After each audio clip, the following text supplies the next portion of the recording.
नाज़रीन, शकारपुर में मीरानी बिरादरी जे औरतुन टाउन कमेटी रुस्तम जे चेयरमैन ऐं संदसि पुटनि ख़िलाफ़ एहतजाज कयो आहे। रुस्तम सां तालुक़ रखंदड़ मीरानी बिरादरी जे औरतुन आबदा मीरानी, फरज़ाना, नूरजहान, शहज़ादी ऐं ॿियनि शिकारपुर में वाक़िअ समाजी तंज़ीम पहल जे ऑफिस पहुची प्रेस कॉन्फ्रेंस कई।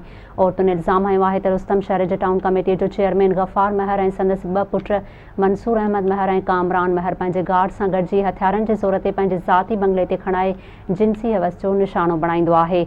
आबदा मीरानी ऐं ॿियनि औरतुनि सहाफ़िन ॾाढो दाहियो आहे त असांजा मर्द वॾेरे गफ़ार महर वटि पघार ते ज़ाती मुलाज़िम रखियल आहिनि, जंहिंजो हू नाजाइज़ फ़ाइदो वठी नशे जी हालत में घरनि में दाख़िल थी ज़्यादती जो निशानो बणाईंदो आहे।